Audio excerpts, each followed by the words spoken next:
So before we do anything else, I just want to make sure everyone's aware. 2 events. Today's the political one, so you can be more political. But to be fair, the English Constitution Party, our manifesto is the English Constitution, right? So we haven't got some fake constitution or manifesto where we say we're going to do this, we're going to do that, we're going to do that, and all these false promises. A member of Parliament, their job is to represent you, to air your grievances in Parliament and to the Crown. That's their job. Right? It is not to represent a political party. You just want a political party to back that up, that a member of Parliament is there.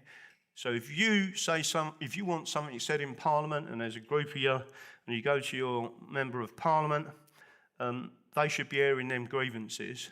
What happens is the party says, that's against our policy, right? So, you can't say that. We don't want you saying that. And then they can withdraw the whip. So the member of Parliament is, in effect, representing the party, not the people, not the constituents that elected them, right? And that's the difference with us, the English Constitution Party. Someone could say, if you was, I don't know, give me an area in London, and that constituency had a particular problem, and it was, repugnant to the rest of the country, that person has still got the right to stand up and say, my constituencies don't like this, and that's what we're going to talk about. Then be booed in Parliament and all sorts of other nonsense, but that's what his job is, or her job is, right? So that's the main job. So today is the political side, and when I say political, I don't care if you're Labour, Reform, Restore, Conservative, and Union Party, any of them things. Our core concern is our Constitution and being English, right? So we are going to go through some things. I'm not sure if there's anyone else coming in now. Anyone else out there? Huh? You will always get someone at the bar, right? So we will be cracking on, I think, and then we'll start getting involved with what we're doing. So if we can, what we want to do is bring up, hopefully, on the projector, and this might even be in the way, so I might have to pull it to one side.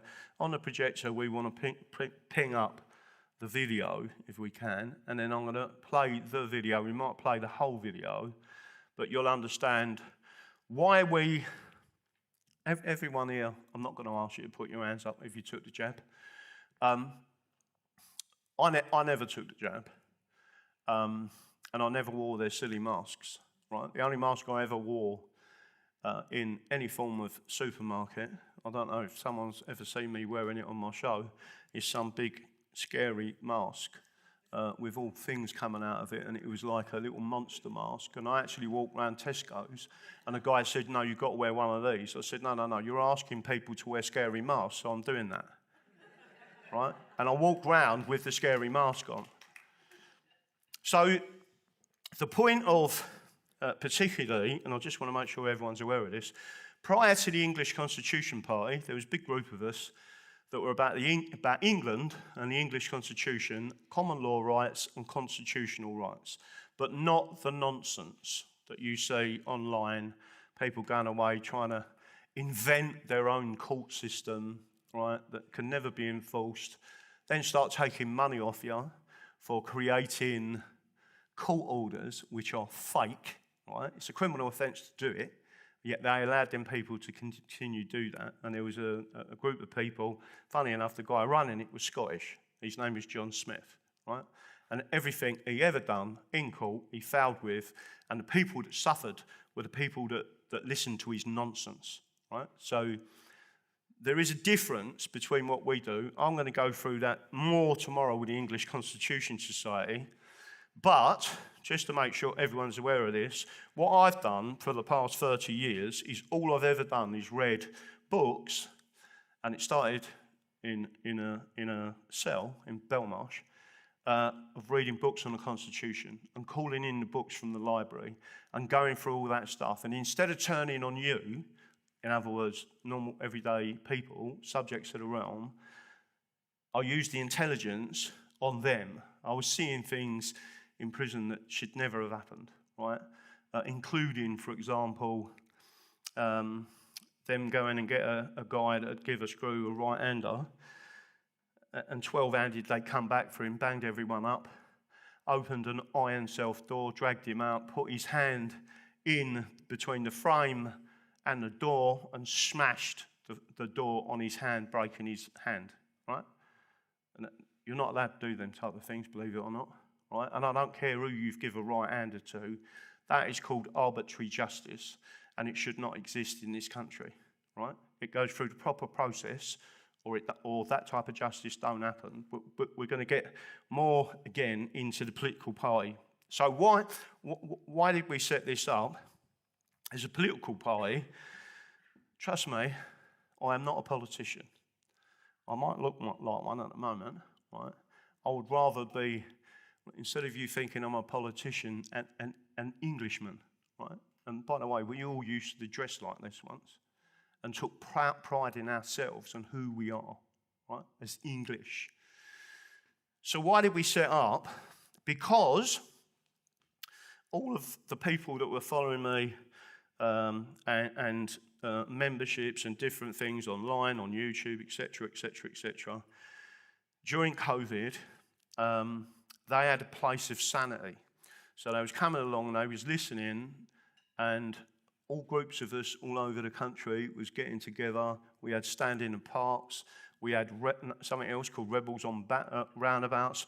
But there was nothing politically representing us, and people kept saying, why don't we create a political party called the English Constitution Party, and our manifesto would be the English Constitution. And that's what we did, right? So, and then I said, okay, who's going to be the leader? And we had all these people going, you, right? So I sort of got press ganged into it. It wasn't my intention. It's never been my intention.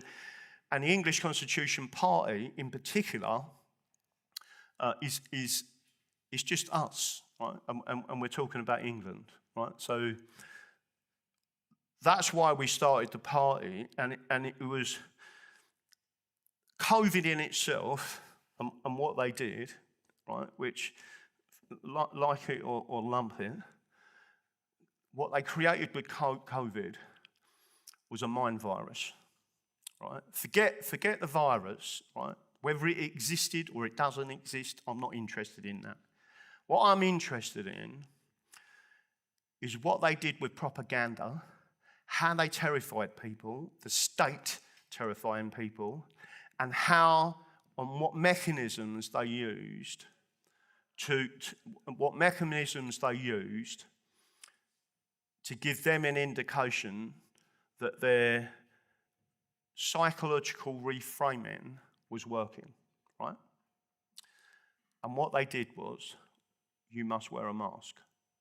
Anyone, and I live in Devon now, if you said to a farmer, I want you to put a chain link fence all around your farm to keep out mosquitoes, I think everyone would laugh, right? That's exactly what that mask was. To anyone who understood the transmission, but asking people to wear a mask was absolute nonsense. The only reason they did that, apart from certain members of the Conservative Party earning millions of pounds out of PTE contracts, in other words, their mates was doing X, Y, Z, right, and taking 120 mil in the background, right? What we've got to understand is the mind virus, and there is awesome, and there's a point to this. The guy last night, Mark Devlin, right, and I didn't stay because I'd been up since 4:15 in the morning. I like what he does. He still conflates certain things, and it's part of the mind virus. Even if I was to have a conversation with Mark, he would understand that he has been psychologically reframed because he conflates British and English, right? Two different things. So the important thing of the psychological reframing, Elon Musk is the person, and some people, when I say his name, boo, right? All part of the psychological reframing. creating the divisions in society against certain people, whether it's Trump. I don't care about Trump. I actually quite like the fella, but the only reason I like him is because he's America first, right? That's it. He's not interested in anyone else. He's only interested in America, right?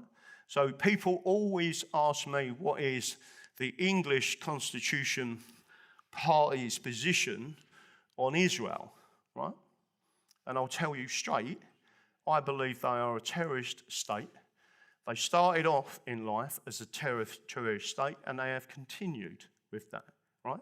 You may not like that opinion, but that is exactly what happened. Erdogan and the Stern gang killed many of our troops in Palestine, and no one wants to talk about it. They did certain other things. I'm not going to make the whole thing about that. I'm just telling you what my opinion is of what I understand they've done in the past, including sending an assassination squad to England in 1946, and it's in the newspapers at the time, that they was going to assassinate our foreign minister, foreign secretary, whatever you want to describe him as, because he was not a Zionist, right? And no one wants to talk about it. So that's my position on it. Some people don't like it. Am I anti-Jew? No.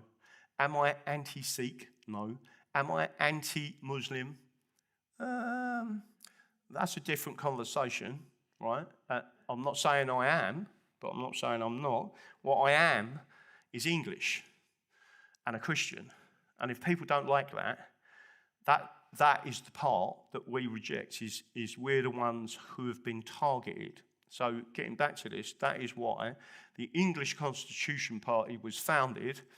I don't know if anyone's aware of this, but we had a battle with the Electoral Commission to actually be, and anyone who's watched the show years ago will understand, it took us months for them to, and a threat of court action, before they allowed us to register, because we had the word English in our title, right? And that our manifesto was the English Constitution. They didn't like that. And it was only the threat, and again, there was some top legal person who just happened to be Indian, an Indian council representing Ofcom, that basically turned around and said, no, you can't do it. And I said, okay, we're going to send you a letter before action, and we're going to take this to the High Court. Within 2 weeks, the whole thing was registered, right? Because they knew that if this went to court, it's going to cause a bit of a problem, and then you've got their general counsel, an Indian, trying to tell us that we can't register an English Constitution Party with the English Constitution as the manifesto. Right? So that's basically how we all started. So if there's anyone here who's not a member, that isn't a problem. We are quite open. We have got black members, brown members, Scottish members, Irish members, Welsh members, God forbid, right? And we all take the mick out of each other, but we are what I would describe as a brotherhood of nations. What we object to is the statutory union, right? That's the bit that's always caused the problem. And just to make sure I get this fully on record for anyone listening to this online, why is it a problem? First of all, the English never asked for it, and nor did the Scots. It was the ruling classes at the top. And the reason why it happened was because Scotland bankrupted itself to do with the Darien Gap. You know, like Panama, they was connecting the Pacific, I think, with the Atlantic, or the two oceans, and it was about routes and resources, and most of this is about that. So the Scots had two failed expeditions, or whatever you want to call them, military-wise, failed both. The indigenous population didn't like it out there and beat them. They was actually trying to compete against the English and the Dutch because we had already successfully negotiated a deal with these people, and we was out there trading and doing what we was doing, and it was part of the trade routes where the money is. So cut a long story short, there's much more to that story in history, but the point being, we didn't ask for it, the Scots didn't ask for it, certainly the Scots didn't ask for it. There's a whole story about what happened after, but even a guy called A.V. Dicey, who started off as a unionist, and I've got his original book on it, and they never talk about this, meaning the legal profession, he changed his mind completely, and he went completely against the union and said this is completely wrong. And the reason, one of the reasons, and probably the number one reason why it's so bad, is because what we did was allowed Roman law to enter England via the British Parliament. And other books there from our ancestors with brilliant legal minds have basically said that the Roman law and civil law system has been brought into, and they said when you look through history, the nations that last are common law. Whether they are a monarchy or a republic are common law, right? And it's a different legal system. It is the best social justice system in the world, bar none, right? And representative democracy, right? And there's a whole reason why we can talk about that, and I will come to voting. But it's important that people understand who we are and where we come from. Why is the Roman law situation so bad? Because our ancestors understood, and most people have now been mind-virused or psychologically reframed, whatever you want to call it. They have put that in place first and then started to impose Roman law, which is a different system to common law, and an administrative form of justice. Everyone understands that they're about to abolish juries, right? So a Roman law system doesn't use juries. It's a tribunal system where the state makes the judgment on you, not you, the people, right? Juries are a massive protection against state overreach, and we've had it for years. But getting back to the situation that we've got, people must understand a simple concept, and the simple concept is this: Roman law encroaches and has encroached and continues to encroach unless you stop it. The only way to stop it is to void and abolish the Acts of Union. It's the only way to do it. And then you will go back to a common law union with Scots. And it's for them to decide whether they want to continue with Roman law or the common law. It's for them. It's nothing to do with us. It shouldn't be anything to do with. They're their own nation, right? But in imposing it upon us, it has caused the English a major issue, because now no one is allowed to say England or English. You can talk about Scotland, you can talk about Wales, you can talk about Ireland, you can talk about Northern Ireland, you can talk about France, you can talk about Poland, you can talk about India, you can talk about anything that you want, but you cannot mention England, right? So getting back to this, that's why we originally were set up, to start pushing the English, our constitution, which is there to protect us. Everyone should know that next year, England is 1,100 years old. The Union is only 300 years old. And its destruction of English in England in that time period, right, is massive. Where you've lost most of your rights were lost during Queen Elizabeth II's reign. Right? There's another reason for that. I'll probably talk about that tomorrow. So the basis of everything that we do is about the English Constitution. We are a political party. We stand strategically, right? We are mocked by these other parties, and mainly unionists, I may add, because they've been brainwashed. The people waving the Union flag and then say it stands for England, which I still can't comprehend it. Anyone been driving around Mablethorpe? Anyone see English flags everywhere? I think they get it, right? And you'll find in that, when you actually go and speak to normal everyday people like us, people know the difference. When I go to different events, And I start off with explaining to people what the difference is, then explain the rights of the English, then explain that if you're British, it's a legal fiction that's removed all them rights. And then I ask the audience, are you English or British? Who's English? Everyone puts their hand up, right? And then if you ask who's British, no one puts their hand up, except if you do them seminars in London, right? Because they're mainly foreign. And they have no concept of English common law, which is why our Constitution protected us with the Acts of Settlement 1701. And by the way, this is not racist. It was because the Dutch, who just happened to be white, were taking liberties, right? Literally taking liberties. They was taking the liberties of the English. And we created this law, which was furthering, which I'll go through a little bit later, was furthering our rights and securing our rights. And it basically said that unless you was born of English parents, plural, you could not be elected to government, you couldn't be a member of Parliament, House of Lords, you could not be any position of profit, you couldn't be a police constable, and guess what? You couldn't be the Mayor of London, right? That's why they don't like the English Constitution. Now, what they did in 1948, because we lost the Second World War, we lost to the Soviet Union, right?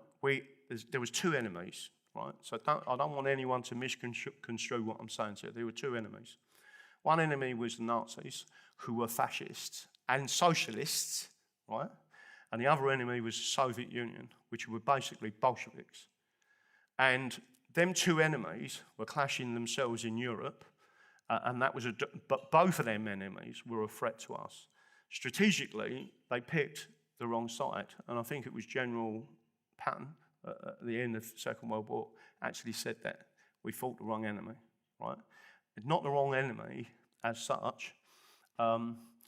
We assisted the Soviets, in effect, to win the Second World War. What happened then was they was already infiltrating in England. Everyone heard of the Battle of Cable Street in London?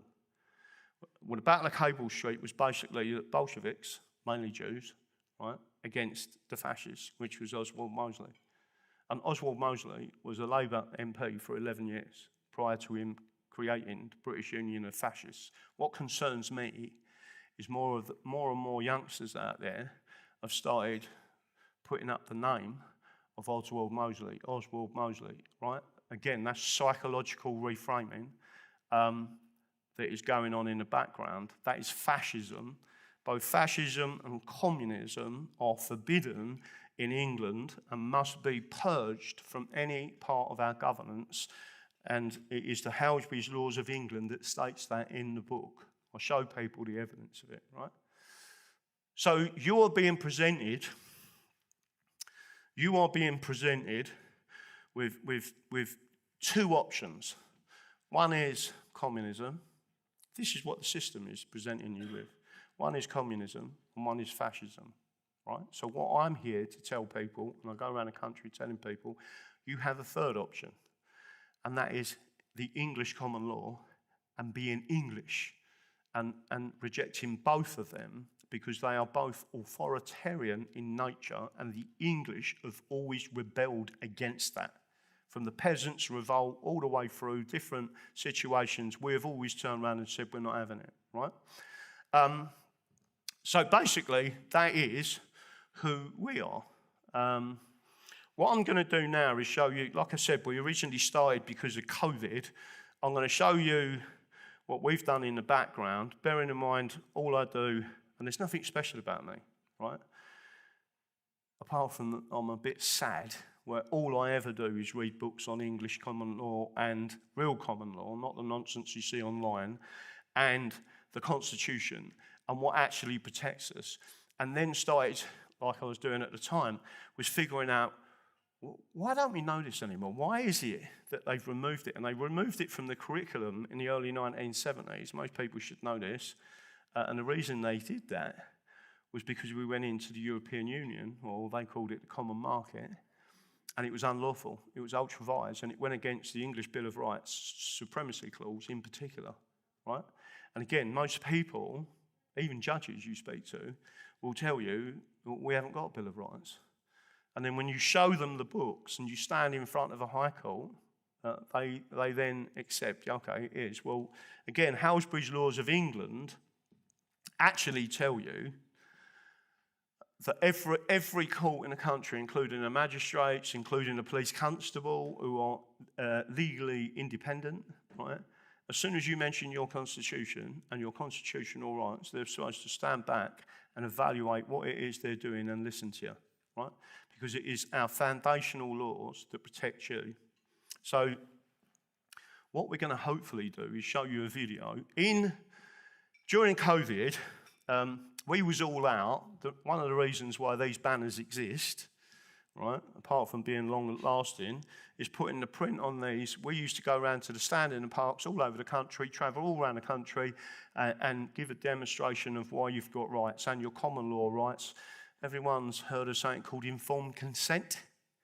Right? Informed consent, basically, any medical intervention with you, they're supposed to tell you what it is, what the dangers are, blah, blah, blah. If they ignore any of that, they are then committing a tort against you and can, if they do it by force or coercion, which is really important, they are committing a criminal offence against you, which is battery, medical battery. And most people didn't know that because they didn't know what their rights are, because they've been removed from the curriculum because they don't want you to know what your rights are. So part of that was we went and done the stand in the parks. I don't know if there's anyone here that went along to the major Trafalgar Square and then marches and getting there and loads of people. They tried to arrest me a few times with having banners bigger than this, 3 metres by 4 metres they were, of the English Bill of Rights and the Magna Carta, threatened to arrest us, which I found highly amusing. Literally for saying, we got a constitution. So at one of them events, and there was lots of people all over the country being manhandled, beaten, and whatever. Hopefully we got that video and it's going to come up on the screen.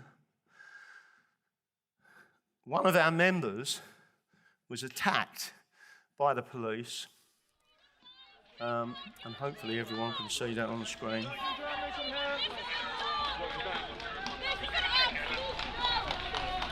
We got something better to do than just watch someone being put in the back of the van. Have you got something better to do than nip someone and put them in the back of the van? Yeah. Nick, you if you carry on now. Oh, yeah. That fella there with the funny looking hair is No, I'm warning you. Okay, under public Charlie Staples. If you don't move and go, Oh, yeah? I'm going to arrest you. All right. Yeah, go then. See? You got to go, ain't you? You got to go, mate. Mate, what are you doing? You got to go, mate. What are you doing? All right, I'm going. Get off me then. Listen, mate. Mate, right, look at you. What are you doing? Excuse me, 40s. All right, okay. Yes, what are you doing? Can we stop it just What? there? You told me Just to pause move. it. You've been warned to go under public health, okay? You Under stop. What you'll notice now, that Charlie is not being aggressive, right? He's just saying, I've got a right to be here. He's on his way to Trafalgar Square to meet me and others at Trafalgar Square, right? He's not doing anything aggressive whatsoever. All right, carry on playing it. You've been warned to go under public health, okay? You Under stop public health? Under the public health legislation, okay? All right, I told you. What listen, is that? shut up. Listen to me. You All right, shut okay? up. I told Tell you. me to shut I up. told you twice. You haven't done it, okay? You stopped, turn round, and use verbal abuse, okay? Right? Yeah. So Okay. you're not social I'm not putting up with that. Okay, so you're under arrest. So You're putting what? You're You're under spitting arrest, on mate. my what? wife. Mate, don't Why bother. are you licking me though? Don't bother, mate. I haven't done nothing. For ease, you have to engage with him. This is illegal. You have to engage with him first before you arrest him. Arrest is a. It's. Hey, what? Hey! This is a last resort. You're not legally allowed to do this. This is illegal. Get back. And run people through where we've seen you before. Sure. I mean, it was nearly 4 years ago now. I come to petition the Crown, the state regulations, and I was attacked on the lockdowns, and I was attacked by 5 officers for freedom of speech, freedom of assembly, and they attacked me on the streets of London. Now, obviously, 4 years later, we've just got the judge agreeing with us that the individual police officers are liable, and they are liable for their actions. The riot squad decided to beat him, handcuff him, put him in a prone position on the floor, and in his only 9 stone, 8 stone, 18 stone riot police, once they've got him handcuffed face down, they was jumping on top of him, smashing his head on the floor. He's handcuffed, can't do anything. They rubbed pepper spray into his mouth, and they also dragged him off, kept him in custody. But then they had the audacity, bearing in mind he was non-violent, completely non-aggressive. What happened? They then charged him with attempted assault. So what did they do to you? What did the police do to you in this attack? Can you just describe the attack? In the attack, they were smashing my head on the floor. They were suffocating me with their hands over my mouth and nose. They were smashing my head on the floor. He was sticking his fingers in my mouth, God knows what he was trying to do. Then falsely claimed me of biting the officer, and then further on smashing my head onto the floor. All for about 20-25 minutes I was on the floor, handcuffed, incapacitated, and couldn't do anything. For 20 minutes they were beating me up. So yeah, and now obviously we're pressing charges. So hopefully we'll see how we go. And they tried going after you in court, didn't they, and making allegations against you? They did, and I was successful with a unanimous not guilty from the jury to say that I... What were the charges? The charges were assault on an emergency worker, and yeah, assault on an emergency worker. The first charge got dropped out in the magistrates, and that was breach of COVID regulations. So that got thrown out straight away, and then they just proceeded to claim that I bit the officer and I attacked the officer, which obviously in the jury they all agreed with me and said I didn't bite the officer. Where have we seen that before? That seems a bit familiar, doesn't it? Well, it does, yes, exactly. And it's almost like it's from a secret Met Police handbook. Exactly, I know. It must be in there somewhere. First of all, it was assault on an emergency worker. Then they said that he tried to bite them, which was complete rubbish. It went along again with some of my assistants. Charlie went to Crown Court, Isleworth Crown Court, and he got, after a 3-day trial, representing himself and saying virtually everything I told him to say, including putting something to the judge. This was the funny bit. And then Charlie's rung me up and said, "You've caused some big argument between the judge and the prosecution." And I said, "Did you say what I said?" He said, "Yeah." So then the judge was arguing, and the judge in that trial put torture to the jury, right? It's the first time it's happened in this country. A judge has put torture to the jury. Do you believe these officers tortured him? Because that's unlawful violence, and he got a unanimous not guilty. So what you've done, rather than just sue the police civilly, you're going after the individual police officers. So explain how that works. So I'm going after the individual officers because the individual officers are personally liable for their actions, and it states that in many different laws and in their oath, and it states that they are individually liable, and that's what we put across to the judge, that they are liable. Their side was saying no, they're not. It's only the commissioner that's liable, and we're saying no, that it's all of them involved in the act is liable. So yeah. And so you put that across. And what was it like seeing the master, they call him, in there? Yeah, it was quite daunting actually. She was really good. She was really good.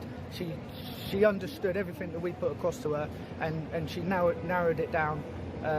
We still got quite a lot to do with the case. She listened, which is the important thing.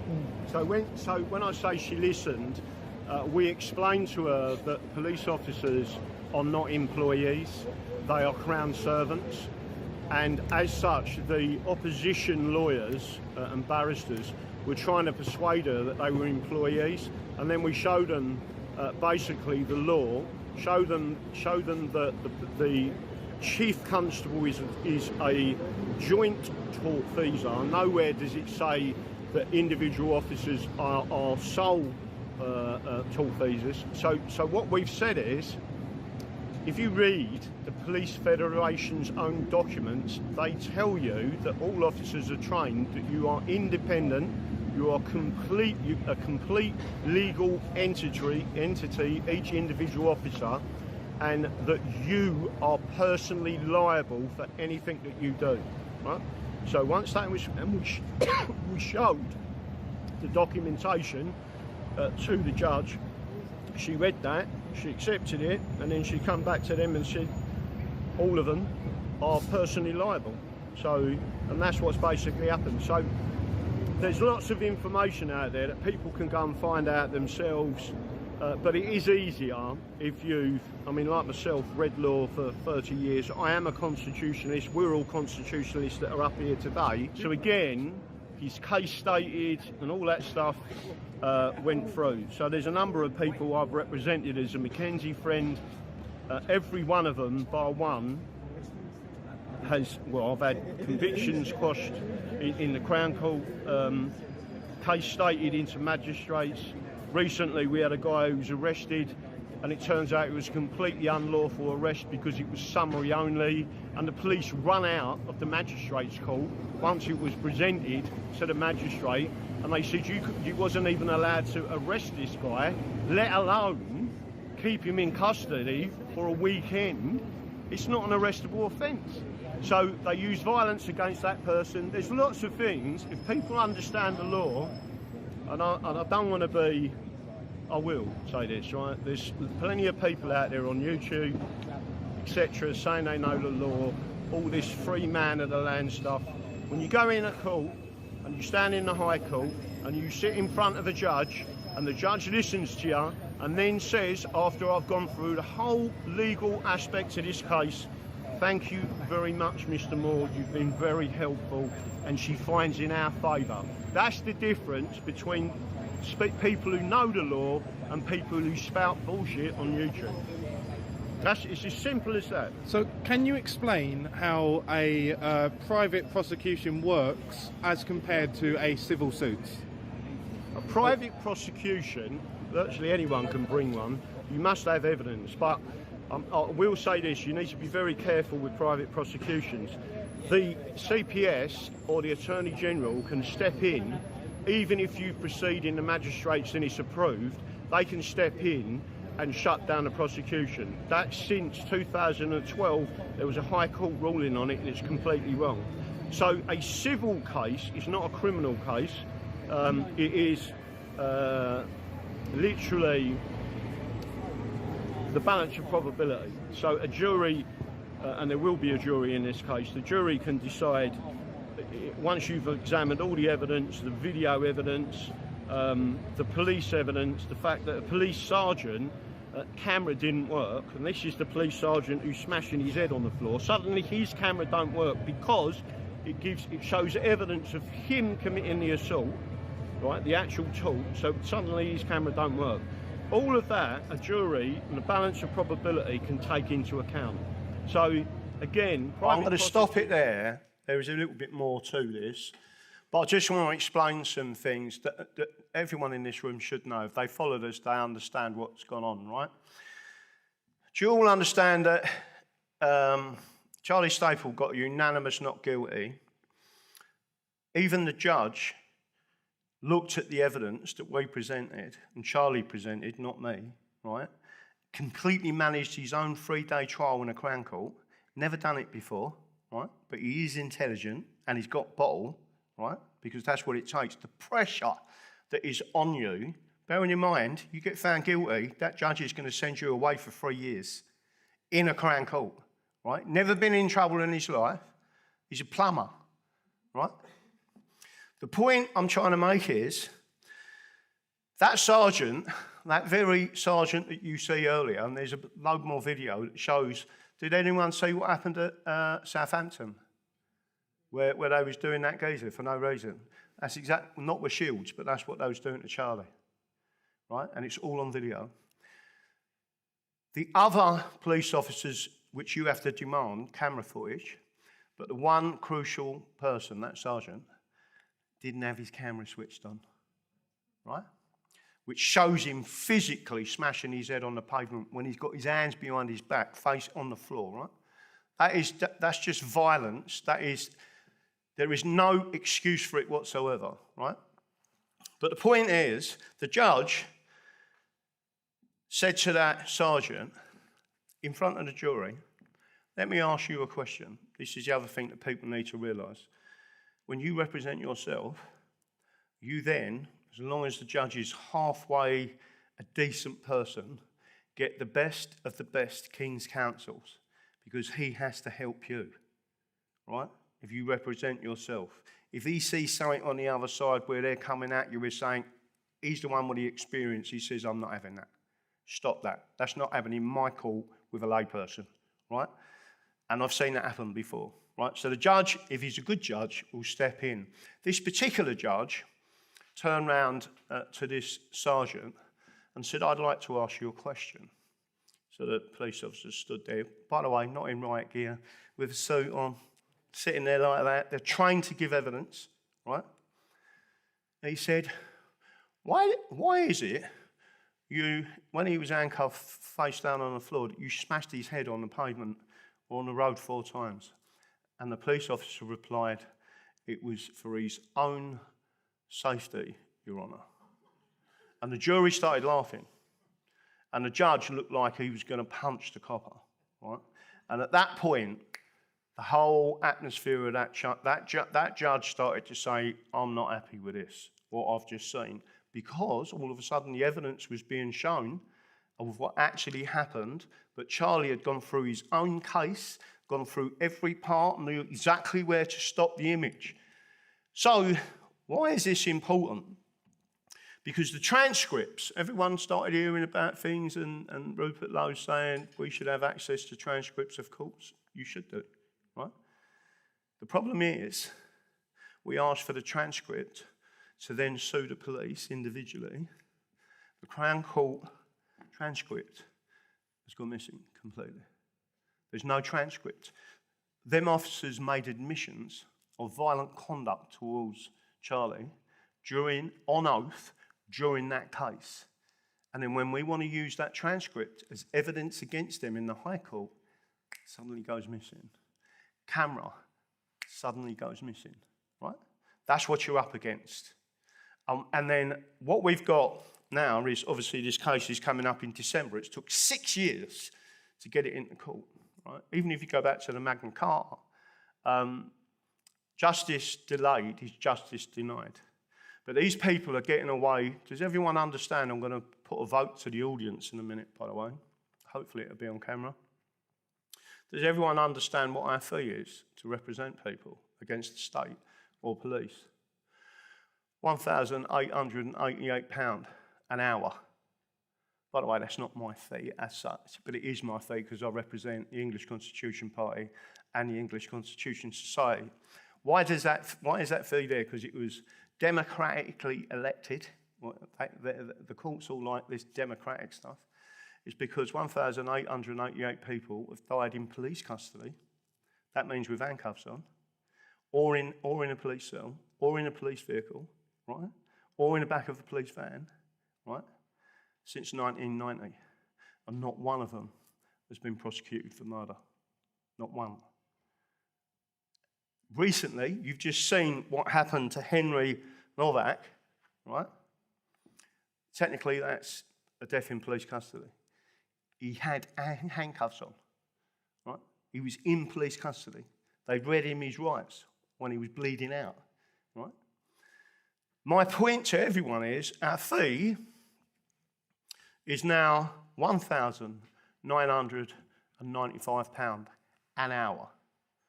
So when we go up against these people in a court and we win, what we say, they say, what is your legal costs?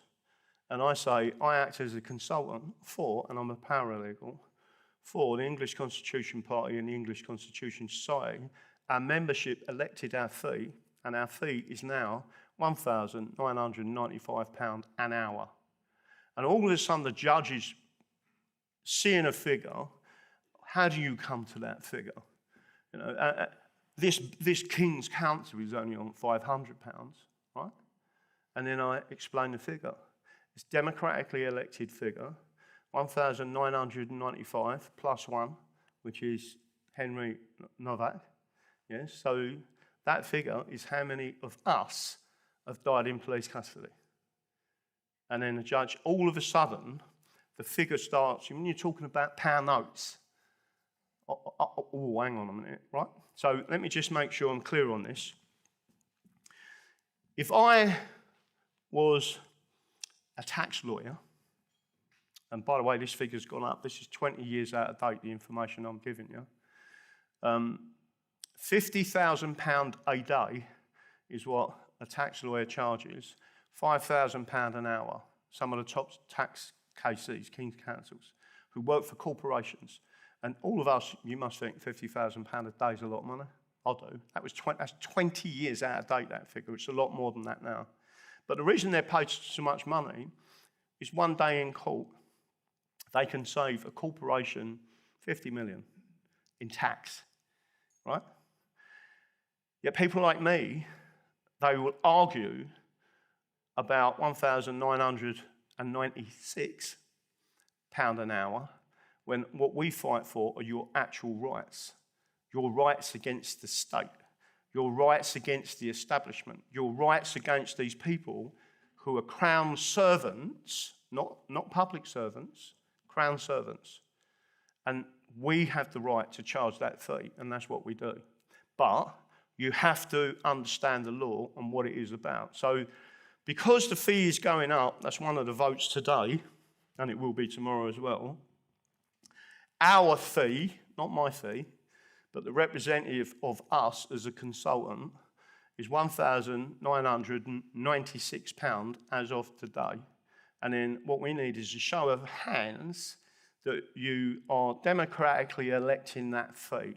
So if you agree with our fee of £1,996 to represent us and our rights, raise your hand.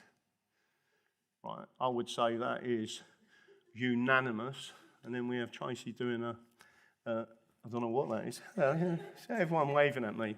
The reason why this is important and it's recorded is because we can show that unanimous decision and the democratic process of putting that fee in place. Right? That's why these events are important as well, because you can actually show that it is a democratic fee. So it has now gone up since we first started in 2021 from £1,888 an hour to £1,996. That's not good if our fee's going up, because that's more deaths in police custody. And I'm only talking about in police custody, right? One of the most dangerous things that can happen in this country to you, or your children, or your sisters, your brothers, your dad, 93-year-old man from Sussex. Has everyone heard that story? 93, in a wheelchair, one leg, with dementia, in his care home room, got gassed, tasered, and battened, died of his injuries 2 weeks later. Nothing happened. Common assault, they put it down to, and he got not guilty. Right? These two police officers got not guilty. 93 years old. That's the type of thing we represent. None of the solicitors or barristers involved with that case have brought up the Criminal Justice Act 1988, Section 134, torture, which was brought about on the 300th anniversary of the English Bill of Rights, signed into law, or enacted into law via due process by Her Majesty the Queen, who assented to that. That is the law of this country, and it protects you against torture. We outlawed torture in 1641, and just as an indicator, right, I'm not having a go at any Scots here, by the way. They used to, because Scotland is a separate jurisdiction, when we outlawed torture in 1641, if they wanted to torture Quentin, and he's English, they couldn't do it legally in this country. So they'd pick Quentin up and take him to Scotland. And the Scots would take a fee off the English to torture him. That's literally what happened. And it was only in 1708 that they stopped that. They said, you cannot torture anywhere in Britain, right? And that was the Scots that used to torture us. So we was renditioned. Everyone's heard the term renditioning, when they take people out of a different jurisdiction, typically American, MI6, CIA, Mossad. They would take you out of one jurisdiction, put you in another and torture. And then they say, yeah, but we was out of jurisdiction, so you can't do anything about it, right? The Magna Carta was used in this country because they did that with, it was even an Iraqi or an Afghani, and he used the Magna Carta, and by the way, the English Bill of Rights, against the British government, who got paid out millions. So again, all I'm trying to mention to you is this, or put over to you why it is and what we're doing. So that case is still going forward. We've got to put in a skeleton argument in October. There's a jury trial. So the jury is going to be listening and showing the evidence, but I want to get to the two. So this is important for everyone to understand before we clip onto these images. They say, and by the way, suffocation is a criminal offence on its own without anything else, right? The police are saying that they did not attempt or try to suffocate. Suffocation means block your airway. Do you understand what that means? That's a legal definition, block your airway. So if we show the next image, this is Charlie on the floor. This is one of the other cameras. So imagine that the actual copper that's doing all this, his camera's right on it, showing exactly what he did and how he did it, and all of a sudden it's disappeared, right? But there's other cameras, and we've got external footage of this. But that's Charlie. And you can see that they're pushing his head into the road. He's got his handcuffs on. That's called the prone position. It's the most dangerous position to be in because you can't breathe. And he was actually saying, he said, I cannot breathe, right? Everyone's heard that term now, right? He's got no criminal convictions. He's just standing up for your rights and our rights, not to be coerced, not to be told that you've got to have a jab, not to lose your job, not to do this, not to do that. He's just standing up. And he was on his way to a lawful assembly in Trafalgar Square. Show me the next one. Do you think that is evidence of, and there's more of this, of that particular police officer blocking his airway? Right? He's got big gloves on. They were sticking their fingers down his throat, covering his nose and his mouth. Right? Now, what we've got is all this evidence, and we've now got them trying to pull the transcripts of the trial, the unanimous, not guilty, etc. This is what you're all paying for, because all these coppers are wearing all of this protecting gear. Anyone ride a motorcycle here? Right, you should all know that when you wear motorcycle gloves, they've got these large things on the knuckles, right? If you took a punch from one of them, it would break your jaw.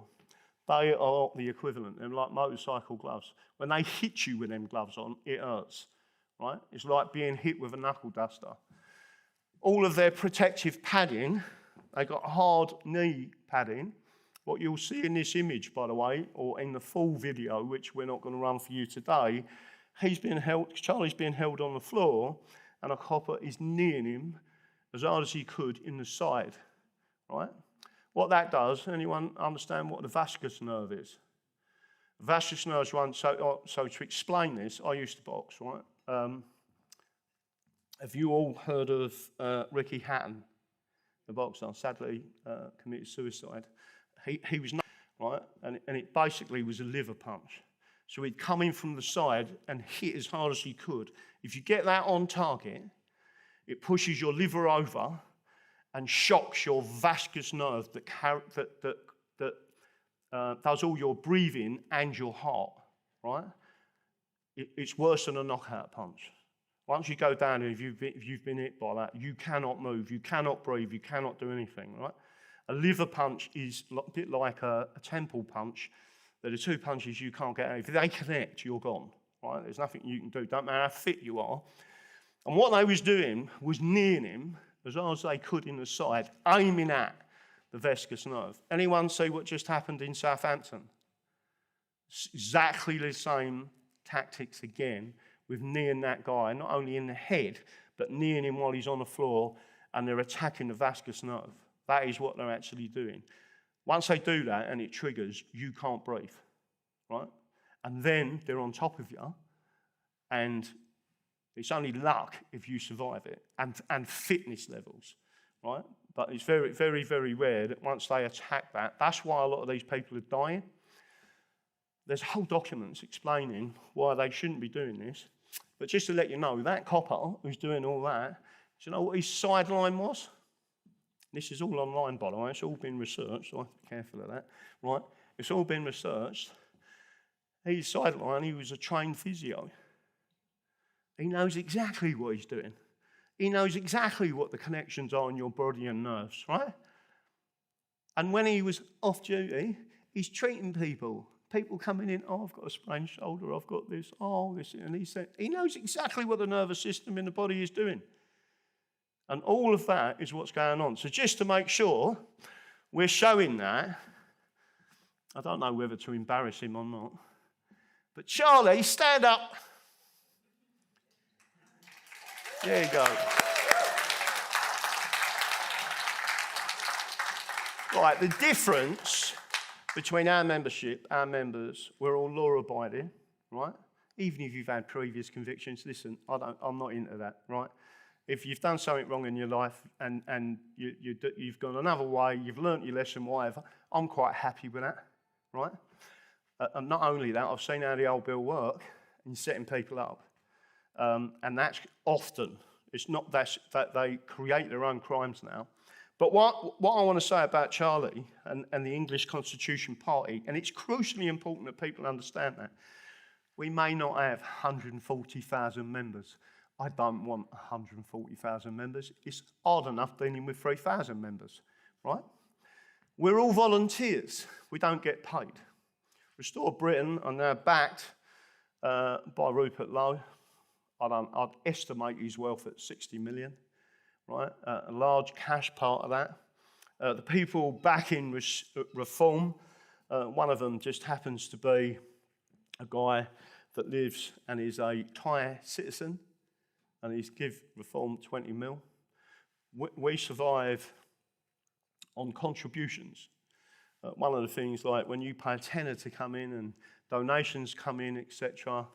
One of our members, I can't remember how much he's given us, and he's retired, but he's a veteran, and he loves what we do, and he would, if he could be here, he would be here, John Harding, right? He's contributed and contributed and contributed, right? So we charge £50 for membership, right? And then I have people saying to me, well, the Labour Party are £2. I said, yeah, but people don't value what they don't pay for. If I could put the membership fee up to £1,000, I would, right? But most of us, normal people, haven't got that type of money to pay it. It's important that you understand the value is in what we do and who we are. And people like Charlie that never surrendered. He's still in the High Court, still taking that court up. Let me tell you something, it is stressful going into a court situation with High Court judges, right? You're going up against King's Counsel that are automatically, oh, you're a learned person, we'll listen to you. This person is here to assist the court, Mr. Moore or Mr. Staples. That's the way they talk to you.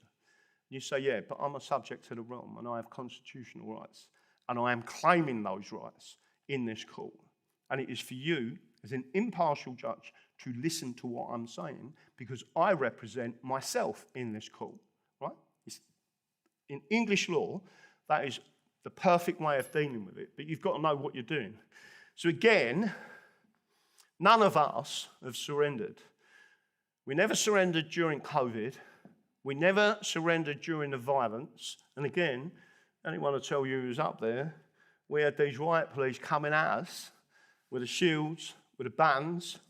Funny enough, David Curtin was standing about there, getting away from them, right? And I was standing up and holding a copy of the English Bill of Rights and would not move as the line was walking towards me. And we still got it on the video, one of the coppers said, when I said the English Bill of Rights is in full force, what you're doing is unlawful. right? And the copper said, not today, it's not. Right? That was it. That was all sent to the IOPC, and the IOPC said the police have done nothing wrong. Right? They're just enforcing what the government have told you is happening. Right? Well, you're not allowed to do that. There is a law that protects us, and it is our constitution, which we'll go through more tomorrow. And I'll be talking about slavery and the fact that it was the English white working class that paid the slaving bill, and it only stopped in 2015, right? So everyone in this room, basically, has paid a tax towards paying off the Rothschild loan, right? And many people don't, it's never spoken about. And it should be, because you're the one who paid it off, and yet we're the racists, because we want to talk about England, our English constitution, we're the bad guys, right? So hopefully, we've done that. If we got the next image of the BBC, I think it is, I'm going to, hopefully everyone can everyone read this? My sister, I've got a twin sister, and we don't agree on a lot, but some things we do agree on, and she went, have you seen this? And sent it to me at 8 o'clock this morning. Ping, and it comes up. The BBC, right? So again, British Broadcasting Company. I want everyone to understand that British and that term and what that stands for is the mind virus. To make you not believe anymore that you are English, that England exists and the English exist. That's what they're doing, right? So the deeply contentious debate around what it means to be English, right? Are we the only country in the world where it is deeply contentious to say that you are English? Right? Why are we hated? We're the greatest engineers in the world. We had the greatest universities. Although I believe that we should now shut down the centre of the mind virus, which is Oxford University. Anyone went to Cambridge University? You're going to get a buy, but not for long, right? The London School of Economics is a Fabian University. Fabian means Marxist.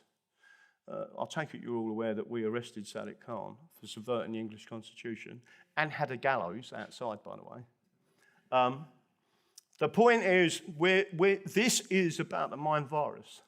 So whilst we're a political party, and again, there's loads of leaflets here that you can come and pick up if you want to hand them out and talk to anyone. So this is about politics. We are going to get to another vote in a couple of minutes, but I've also spoken about restore.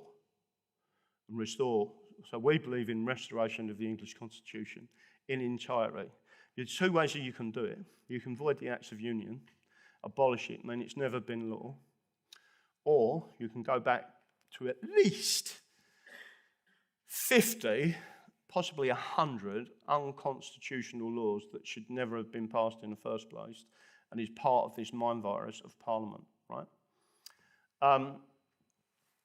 So Restore Britain, whilst this is the English Constitution Party's conference, we don't do the March conference and the September conference. We're not interested in that, right? We go to Runnymede, we go to York, we go to various places, Manchester, Peterloo. We are about us, particularly the working class. I would say blue-collar engineers, which I haven't got a problem with because I am one, even though I haven't got a degree. We're about us. So what we're seeing out there at the moment, reform, everyone should have seen this, the people who have now got involved with reform, I always believed, and I still believe, that Farage is a traitor. At 3 opportunities in the past, he could have took down the European Union and he didn't. I can explain that to people if they want me to explain it. He's what I would describe as an absolute wrong 'un. And then you've got Restore. But what I'm seeing from Restore is they still will not talk of England. They still conflate British and English. Has everyone heard of someone called Alexander Celestine? He was a great dissident of the USSR. He ended up getting political immunity or refugee status, whatever you want to describe it as, in America. He wrote 13 volumes about the USSR. He experienced the gulags, he experienced what was going on, and he was asked a question, and I've read some of his work, not all of it, but some of it. And by the way, it's identical to what's going on today in Britain with the British. It's the same system. Ofcom in the UK is the equivalent of Glavlit in Russia, right? Not Russia, the Soviet Union, right? Again, that was a slip of the tongue, conflating the two things. Russian and Soviet are two different things. British and English are two different things. British and Scottish, two different things. British and Welsh, two different things, right? The mind virus, the psychological reframing, has been carefully constructed to make you believe, even if it is a slip of the tongue, you put the British, the British, the British, the British, the British. They're the people taking your rights. They are a different group of people. They are ruling class. And one thing I will show you, and we'll get back to that in a couple of minutes, it's a little bit technical, but not majorly. But I do want to show people in this room, especially the ECP members, one of the things that we've been putting out there for a long time. We're the only people that have talked people through the process of what they've done, where they call themselves Parliament sovereign.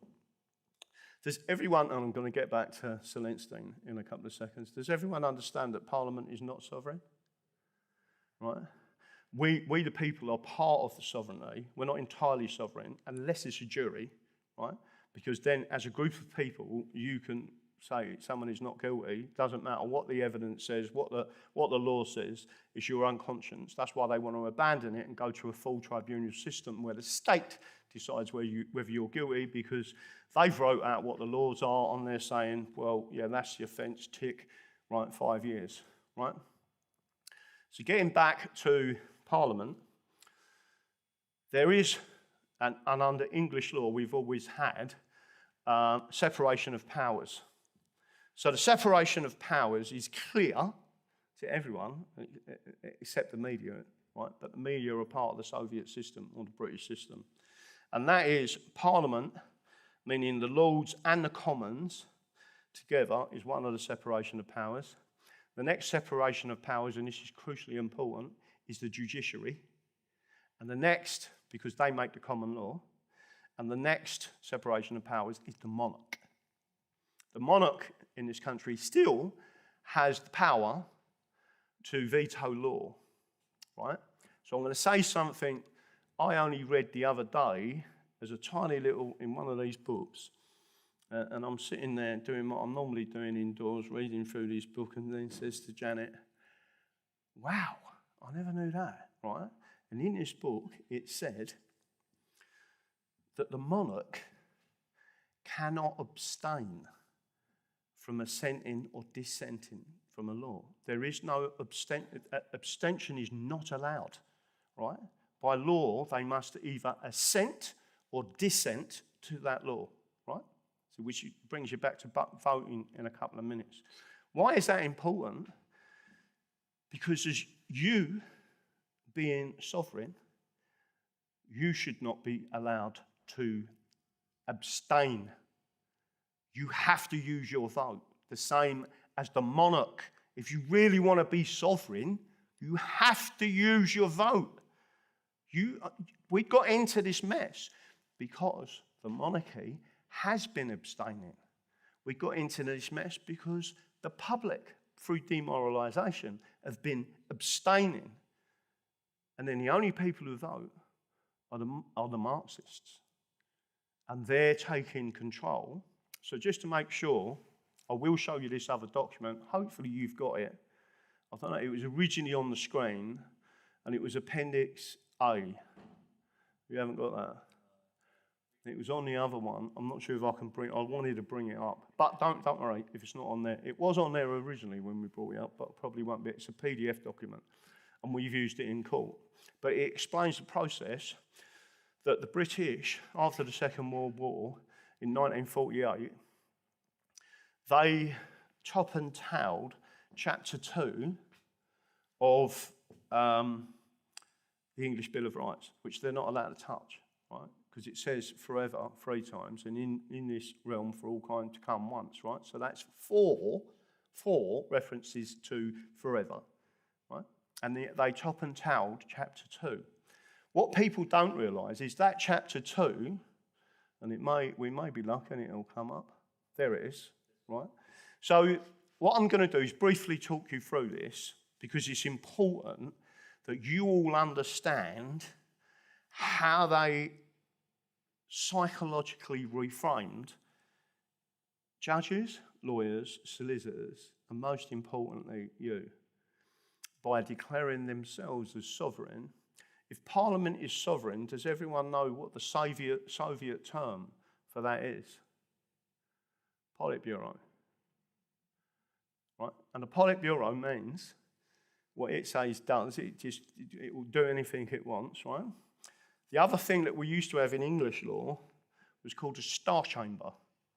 And the Star Chamber was the same thing. It had complete power over life and death and everything. It was almost like God, right?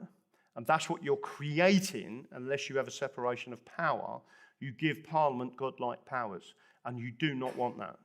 For example, they pass laws about abortion. They should never have been allowed to do that in an English Christian nation, right? And again, this is only my opinion. You may not like it. For me, and I'll be clear on this to everyone, abortion is murder, right? That's what I believe. I've believed it since I was a kid.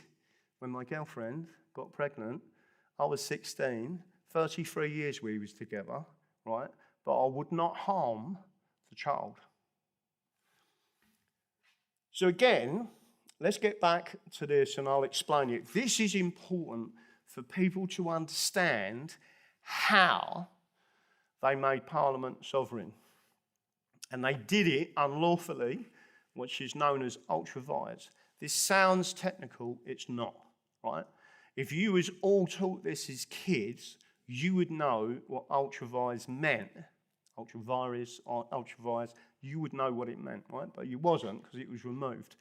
So the Bill of Rights of 1688, which is over there on the right-hand side, preamble and full title, an act declaring the rights and liberties of the subject and settling the succession of the crown, the heads of Declaration of Lords of Commons recited, whereas the late King James II, by the assistance of diverse and evil councillors, judges and ministers employed by him, did endeavour to subvert, extirpate the Protestant religion and the laws and liberties of this kingdom. The laws and liberties, the freedoms that we had, right? Including disarming Protestants. Do you think they've disarmed us again? Yeah, they have. And it's us who's going to be getting the problem.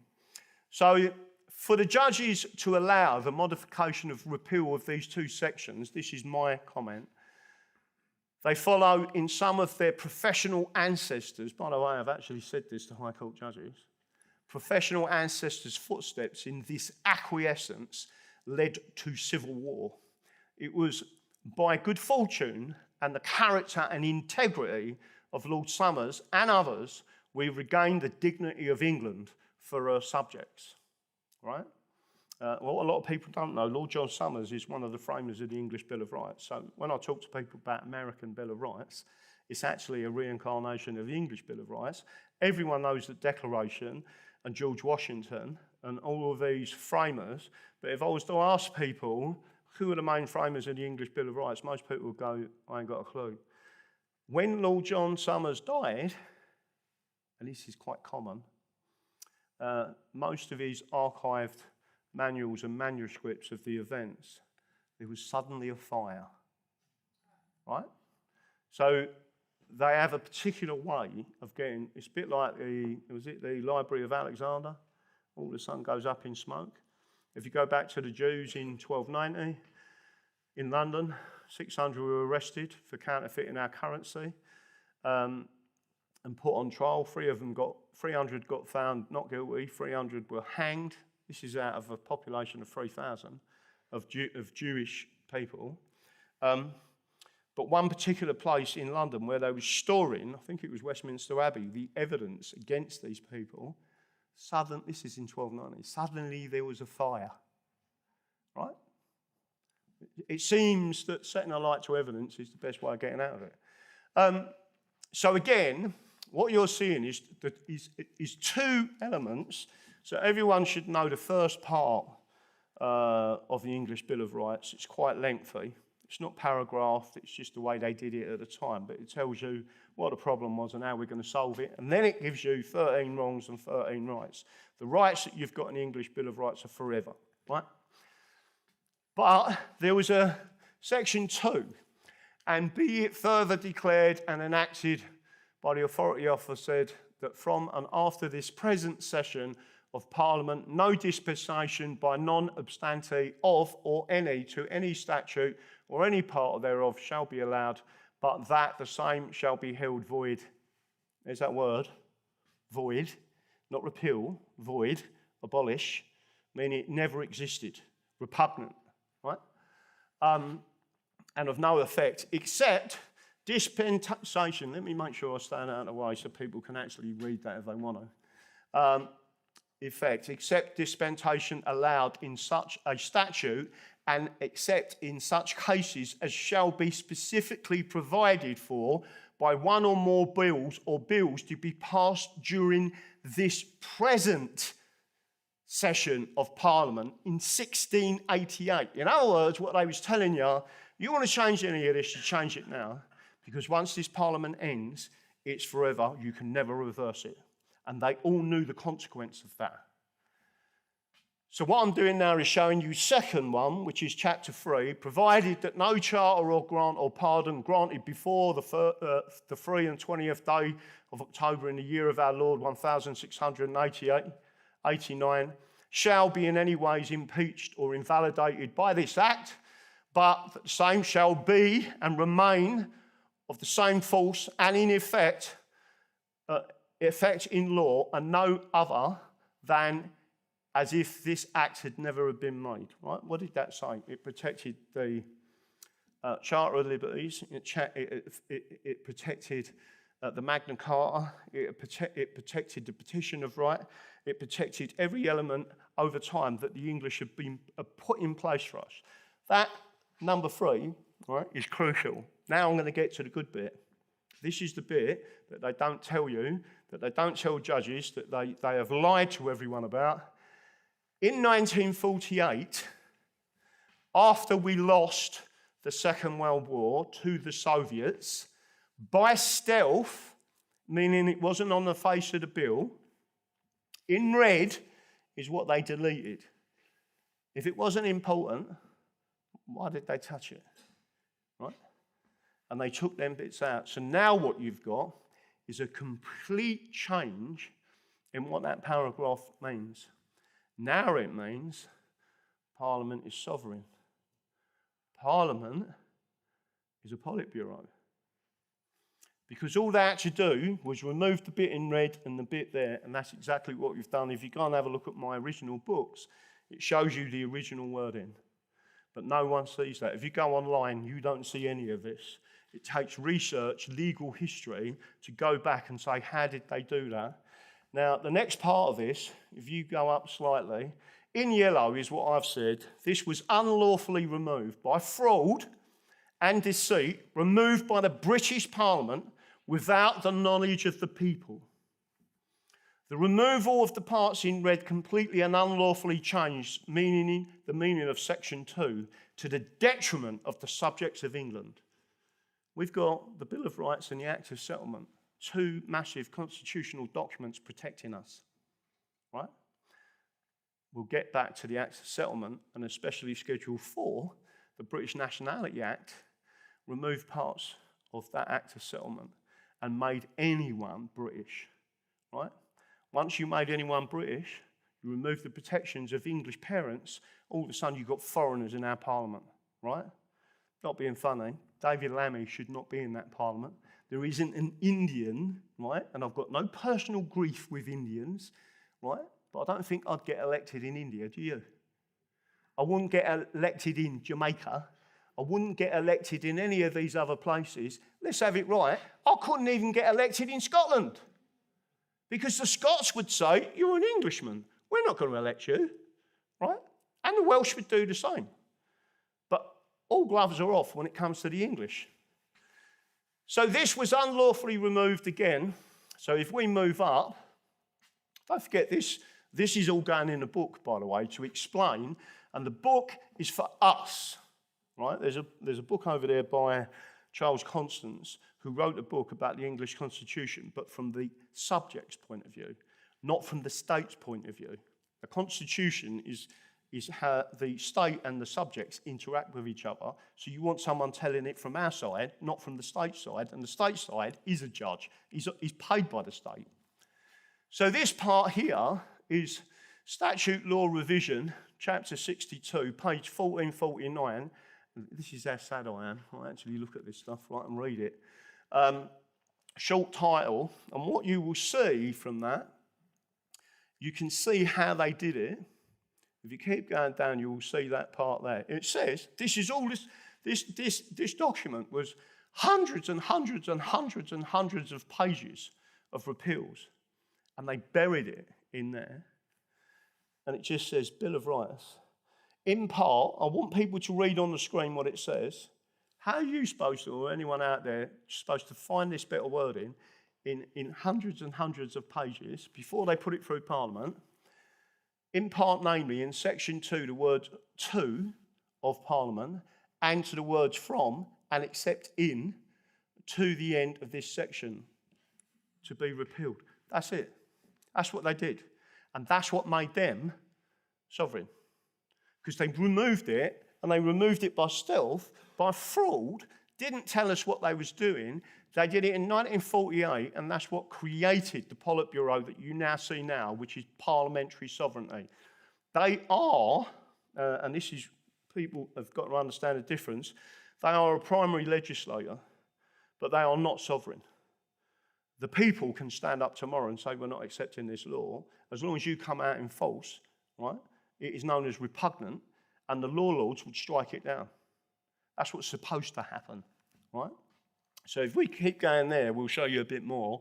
This provision of the Bill of Rights of 1688 protected all English laws and charters prior to 1688, right? So those free men of the land idiots that only reference the Magna Carta, right?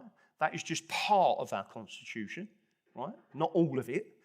The actual process of our Constitution happened over a long time. We're 1,100 years old as a nation, England, right? The point being, that was all protected. And yet they won't talk about the Bill of Rights. And the reason they won't is because most of them are either some sort of form of another religion, whatever it would be, but one group of people that don't like this are Catholics.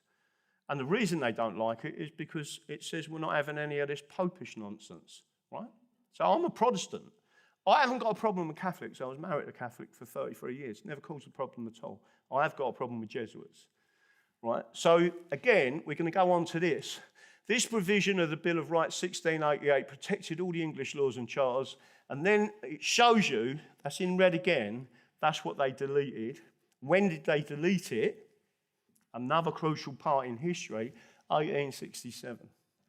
And what we've done is gone back and found the repeals, how they did it and how they mentioned it. So if you go down, you'll see briefly what it says. Nor shall this act affect any principle of rule of law or equity or established jurisdiction, form of course of pleading practice, existing usage, franchise, liberty, custom, or privilege. So it's not supposed to affect any of our privileges or liberties.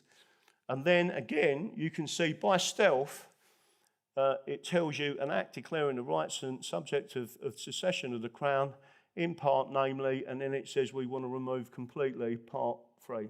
They did it again in 1860. There was a particular point to that. Not long before that, the Jews was then brought into our Parliament, in particular, Lord Rothschild, right? And that's when all these funny things started happening, right? They shouldn't, because they wasn't allowed to take a Christian oath, right? So they changed with the Jews Relief Act and the Oath Act, they changed the law and allowed them in, and that's when our judiciary, our legal profession, and all of the other institutions started to get infiltrated badly. The law, right, so if you go up as such, we would recognise a hierarchy of Acts of Parliament as it were ordinary statutes and constitutional statutes. So John Laws, who died during COVID lockdowns. Again, this is a particular case. Everyone heard of the metric marker case? It was Sunderland versus Thornton. It was a guy. He was a trader. He was just like me and you. And he started selling bananas. I've done videos about this with a pound of bananas on my shoulder. It was all about a pound of bananas. And they give him a criminal. He was criminally charged with selling a pound of bananas because they'd gone into metric and he weren't allowed to sell them. He said, "I've been doing this all my life. I am going to carry on selling in pounds and ounces. Who are you to tell me as an Englishman that I can't sell? This is my living. This is my stall. This is the way." And there was a big case over it. The special status of constitutional statutes follows the special status of constitutional rights. Example are the Magna Carta, the Bill of Rights, the Acts of Union, the Reform Acts, distributed and enlarged the franchise, the Human Rights Act, the Scotland Act 1998, and the Government of Wales Act 1998. The ECA clearly belongs in this family. This was about the European Communities Act. But as we go up further, so now swap out the word ECA with the English Bill of Rights, right? Because this case was about the ECA. In other words, you're not allowed to touch it, and you must do certain things. If you're going to touch it, it has to be on the face of the bill, right? And examine conventions versus ordinary parliament. Paragraph 63, ordinary statutes may be impliedly repealed. Constitutional statutes may not, right? Ordinary statutes may be impliedly repealed. Constitutional statutes may not. For the repeal of the Constitutional Act or the abrogation of a fundamental right to be affected by statute, the court would apply this test. Is it shown that the legislature actual, not imputed, constructive or presumed intention was to effect a repeal or abrogation? And I think the test could only be met by express words in the latter statute, or by words so specific that the interference of an actual determination to affect the results contended for this was irresistible. The ordinary rule of implied repeal does not satisfy this test. Accordingly, it has no application to constitutional statutes. I should add that in my judgment, general words could not be supplemented so as to effect a repeal or significantly amend to a, and I think it goes on there, constitutional statute. By reference to what was said in a parliamentary by the minister promoting the bill pursuant to Pepper versus Hart, a constitutional statute can only be repealed or amended in a way which significantly affects its provisions touching fundamental rights or otherwise the relation between the citizen and the state by unambiguous words on the face of the latter statute. So what he's saying is, if you want to take away a common law right or a constitutional right, you have to create a bill, you have to tell everyone, us, exactly what you're doing. That means the king can see it, so he can give assent or not assent. The judges can see it. So if we went up there and said, we're not having this, they've done it anyway. There's many ways that this, but Parliament itself, why did he say this? He carries on talking about this. The incorporeal rights issue, let me make sure I get right. The incorporeal rights at issue, which encompass both constitutional and fundamental rights, constitute an integral aspect of the legal fabric safeguarding individual liberties. These rights, grounded in principles of justice, equity, and the rule of law, bestow upon individuals as a shield against the arbitrary governmental actions that may encroach upon their core rights and freedoms. They are enshrined within the foundational principles of our legal framework, serving as a bedrock upon which the legitimacy of government, authority, and the protection of individual dignity converge. Who wrote that? I did. Graham Moore said that, right? In the words of Lord John Somers, the chief architect and drafter of the Declaration of Rights, the Bill of Rights, 6 Acts of Settlement 71, and the Acts of Union, to name a few, he was also Solicitor General, so he had a mug, Lord Keeper of the Great Seal of England, Lord Chancellor, Lord President of the Council, and other positions of state, right? So he goes on, if we go all the way to the top, by the way, I've got this as a PDF, but we're going to put it out. This is where and this is Lord John Somers. Our ancestors have been famous in their generations for wisdom, piety, and courage, in forming and preserving a body of laws to secure themselves and their posterities from slavery and oppression, and to maintain their native freedoms, to be subject only to the laws made by their own consent in their general assemblies, and to be put in execution chiefly by themselves, their officers and assistants, to be guarded and defended from all violence and force. Well, what did they just do to Charlie? Right? Well, not just do it, 6 years ago. Princes can right, so by their own arms, kept in their own hands and used at their own charge under the prince's conduct, entrusting nevertheless an ample power to their kings and other magistrates, that they may do all the good and enjoy all the happiness, but the largest soul of man that can honestly wish, and carefully providing such a means of correcting and punishing their ministers and counsellors if they transgress the laws, that they might not dare to abuse or oppress the people or design against their freedoms or welfare. Lord John Somers, right? That's the guy who wrote and drafted the English Bill of Rights. So what we're saying to you is, what we're doing is pushing out there and promoting the fact that we're English. I, again, am more concerned with Restore Britain, because they wave an English, and I've seen this so many times, people wave an English flag and try and get the English on board. We are the most suppressed and oppressed people out there, right? The reason why you're not seeing these conversations on the news, on media platforms, have I told you the story about Texit in America? So I'm aligned with Texit in America, and I went out there and give 3 lectures at their Texit conference, which means they want to exit the union in America. And they realised that their movement was being oppressed and suppressed in all media. So they went along to the Supreme Court in Texas, right? Not the federal Supreme Court, but the Texas. By the way, Texas is common law jurisdiction. And they put a legal case to say that Facebook, YouTube, Twitter, and all these things, social media and normal media, were restricting. In other words, they were not allowing them to propagate their message on any platform, including the mainstream media. The judge looked at it, and he said, and there's something called discovery. He then said to YouTube, Facebook, and all the other ones, I want to see your algorithms. I want actually physically, you'll see your algorithms.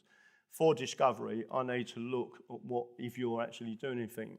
And they put their algorithms before the judge, and the judge looked and said, you are oppressing and suppressing the Texans' free speech, which is a constitutional right, which is protected. You are doing this arbitrarily yourself. I've seen it. Switch it off. And overnight, they switched off all the algorithms that were suppressing the Texans, and overnight the whole movement blew up, where all of a sudden people could see Texans wanted to leave the union, and why, right? That same oppression is applying to the English today. That's why you don't see us and our message, because all of these platforms are suppressing the English, right? They've been doing it for a long time, and the people doing that are the British ruling class, Bolsheviks, whatever you want to call them, Soviet class, whatever you want to describe them as, they're not of us. And they need to protect their nationality that they have created and their ruling class, and it's to the detriment of the English, which is everyone sitting here, right? So, again, all I'm doing is showing that document. I think that's the end of the document. There might be one last part. That is it. So there's a PDF of that, but when I write the book, there's going to be a whole chapter on that, and it will be for lay people to read it, so it will be easier to understand.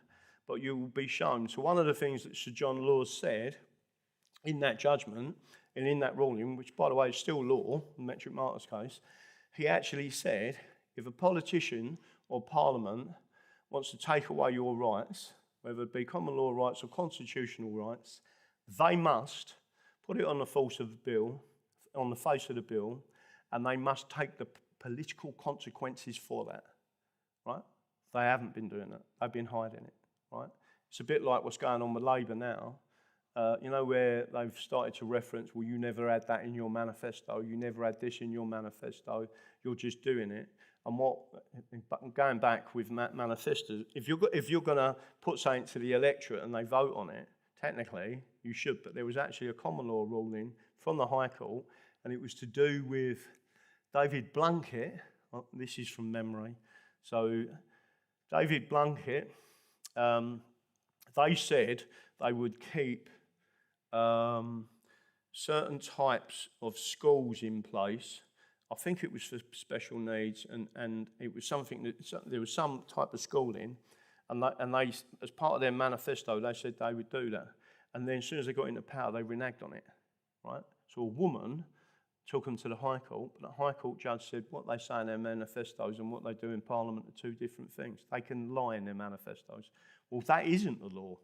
But a High Court judge supported the Labour Party telling lies in their manifesto, which I was shocked at. If they've said it in the manifesto, that's what they've got to implement. At what time are we coming up to? So again, the other purpose of this is so you all understand why it was that we created the English Constitution Party, who we are, the fact that we've never surrendered our rights, that we keep going forward, that they can mock us and mock us and mock us and mock us, and we will still keep pushing forward, because this isn't about me, it isn't about you as individuals, it's about England. And it's about our history of 1100 years. It's about our erasure as a people and being replaced with something called British, right? Which is not what we are. I don't know if anyone can see that on there. There's a sticker on the back of my car. I've lost count how many people have come up to me in petrol garages. I mean, it was that one the other day. Janet went in to pay. I pulled off the pump and pulled in somewhere, and a guy walked up and tapped on my window. This is in Devon. And I went, yeah, and he went, I love that sticker on your car, mate. I speak English, not British, right? You'll be surprised at how many people. That's probably happened to me 5 times. So you know you're not on your own. People have got that thought process. It's being suppressed. And the other one is obviously this, which is muted, right? Well, even Restore Britain are still content with muting the English, right? That's the only objection I've got to them at the moment. There's lots of things they're doing who I agree with. So getting back to one of the reasons why we originally triggered the English Constitution Party, because they said, oh, we need to do this. So we all went and done it. I got pointed out as leader. We've got a whole group of people that work without money. Some people, which I'll mention in a minute, have to put up with me, especially when the Electoral Commission are winding me up, and the person rings me, and the person who's our treasurer rings me up and starts having a conversation. She's on speakerphone in her office and then I start effing and blinding about the Electoral Commission. She's trying to take me off the speaker when I'm having a rant about a bunch of communists in the government. And funny enough, most people in the office actually agreed with the rant and said, yeah, he gets quite upset about that, doesn't he? She went, yeah, he does. So this is only about telling us. So there is some voting going on. And also, I'm going to give out something else in a couple of minutes. We are going to have a questions and answers, because this isn't about me. I keep saying this to people. It's not about me. It's about England. I'm just a mouthpiece, right? And I hope people who have watched me absolutely understand that when you see me having a rant on any of the channels, and effing and blinding, even got told off by my dad, who's 96, because my sister, who is 73, grasped me up and sent my dad, who's 96, a video of me calling treasonous May a see you next Tuesday, right? But actually using the wording. And when I went in to see my dad, he had that voice that can still make my stomach turn, right? Even though at the age I am now, and he said, I want to word with you, boy. I was thinking, oh, my stomach went, right? So I sat down and he said, do not use factory language like that when you're putting it into people's homes. And how dare you call a lady a C-U-N-T, right? And I went, yeah, all right, Dad. I said, you don't watch my show. No, Linda sent it to me, right, my sister. So she's trying to get me written out of the will. But not really, that is a joke. But the point I'm trying to make is that ranting, right, is frustration. But many people I speak to say the same thing. You're just saying what we feel and then just give it, right? But there is a big difference between the way I operate if I'm standing in a court or on someone else's show representing you, either as the president of the English Constitution Society or the leader of the English Constitution Party. I think anyone who went to the High Court and the hearing in Chester will understand that it's stressful. Everyone will understand I'm completely polite to the judges. I call them my lords, my ladyship, right? And it's the impression that you are then giving to them judges that you're just a normal, nice person, blah, blah, blah. I'm not saying they don't go away and watch my show and think, ooh, he just called us a bunch of crooks, right? But the way you present your case, you're there to persuade. You are not there to aggravate a judge. Right? They've taken an oath, by the way, to do their job. You don't then turn around and say, are you on your oath? They wouldn't be there unless they had, right? It's unlawful. They would have to have taken the oath. You never want to purposely try and aggravate a judge. I could tell you the story about that, but I'll leave that till tomorrow, because we did aggravate a judge, and I got a year on top of my sentence. So people need to understand that's what we're about. So we've got a situation. Is one of the reasons why we set up was because of the most egregious attack on our common law rights and our rights as English men and women for centuries was COVID, right? That's why we really set up. Now you've got someone called Rupert Lowe who has taken up that mantle with someone else called Andrew Bridgeton, who's been up there and started saying, and I know he took the jab, right? Listen, I think there's no one more sorry than him for taking the jab, right? You have to excuse people for being suckered in to the most advanced psychological reframing mind virus ever produced and pushed against the population, right? And there was no one more shocked than me watching an idiot drive up the road with a mask on, in his car, on his own, with all the windows done up, or going swimming with a mask on. What is all that about? That just shows what they did and how they did it. And there are people that are not as, I don't want to say as intelligent as us. We understand what the government are not your friends. They never will be, right? And they're only in position because we put them there. So my point to you is we started this party with that as the core. We was always about rights and common law rights and presenting the English.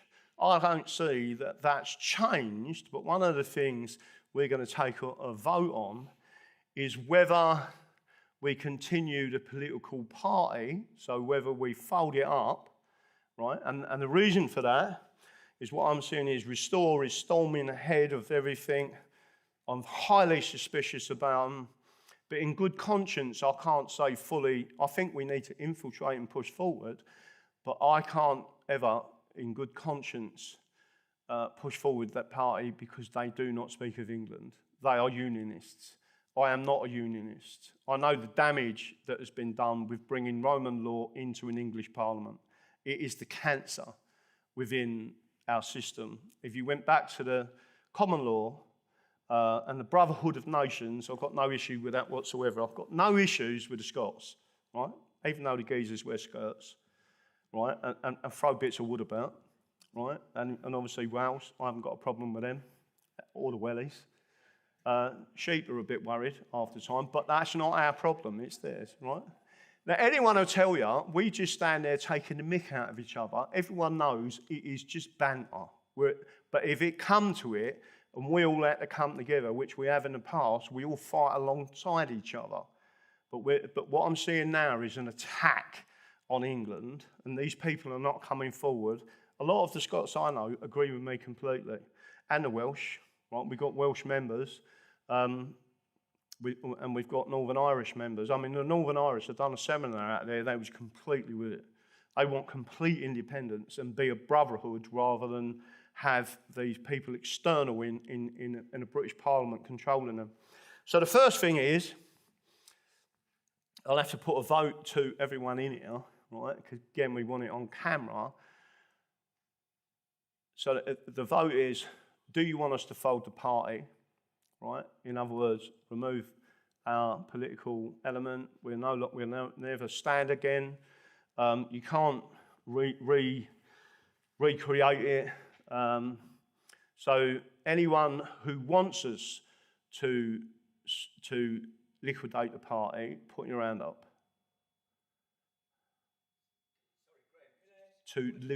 Right, so to make sure to liquidate the party, you want it to fold up, to remove anything in there. Go on. Sorry, Graham, can I ask a question before you ask that? Go on. Am I allowed to vote? Right, first of all, Graham, I'd like to know, has anyone, to your knowledge, ever asked or ever applied to the United Nations for our indigenous rights? Yeah. As English? They We have, yeah? You? Yeah. And what was the United Nations is, and I'm going to be, I won't swear, it's a complete load of rubbish. Yeah.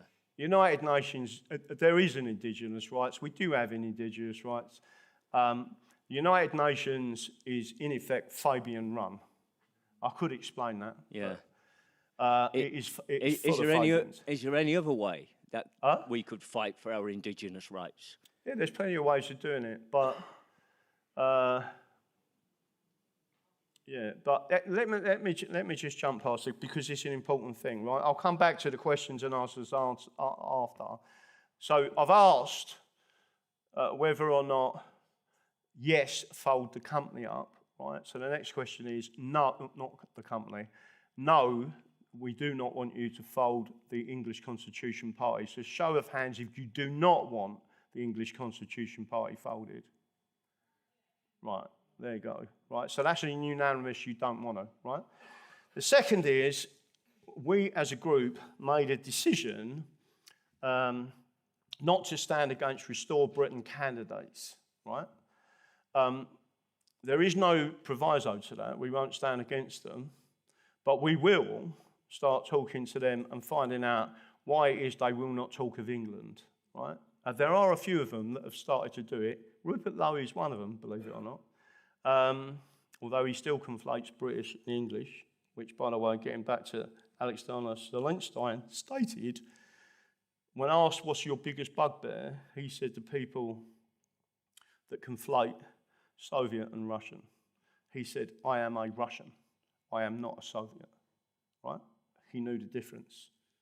The same as I do and the same as you do, right? So the next question is, do you think, and this is a yes or no, that it is the right decision that you as the members and followers and supporters of the English Constitution Party do not want to stand against Restore Britain candidates? And there is going to be another part of this. So if you don't want us to stand against Restore Britain, and it's only Restore Britain, by the way, Restore Britain candidates, where they're standing candidates, if you don't want us to stand against them, raise your hand. Right, so again, that's a carried motion or vote. That is not to say, and this is just a minor proviso, if someone is outrageously anti-English, expect us to stand against that Restore Britain candidate and expect us to come out as much as we can, putting out there, this is what that person has said about England and the English, just to give you an indication. I believe the person who is running Central Devon constituency, and I don't know whether he is or he isn't, he's just got a Welsh name, English, and a Welsh first name, and they've completely blanked me, will not communicate with me at all, right? So again, what I'm trying to say to you is, it appears, if I was to stand in Wales, they wouldn't elect me anywhere, right, to represent a constituency, even if it was in the British Parliament, because I'm English. But yet you've got Welsh people standing in English constituents, right, and they already got rid of English votes for English laws, meaning the Scots can vote on our laws, the Welsh and the Irish can vote on our laws, but there's no one who can vote for us, right? There is no English representation in the British Parliament. They're either Scottish, Welsh, Northern Irish, or British. You have no representation in England whatsoever, right? No one stands there and says, I am English, and this is my ancestry, and this is what I'm protecting, and my constituents, right? So getting back to that guy, so the Welsh and the Irish and the Scots, and I'm going to take you back to a particular point, can stand in England and still be representing Scotland, can still be representing the Welsh and the Northern Irish. But we've got no representation whatsoever. And that's part of the reason why you've seen the state of this country now, because we are constantly under attack. Everyone should have heard of someone called Keir Hardie. Everyone heard of him? He was a Scot, one of the first Labour Party MPs. And he was Scottish. And by the way, he couldn't get elected in Scotland. So he came to England and he got elected in East London. And then he lost an election in East London and he went to Wales. And he got elected in Wales, right? He was also a Fabian, and the Labour Party was created by the Fabian Society, which was middle to upper class people that funded the Labour Party.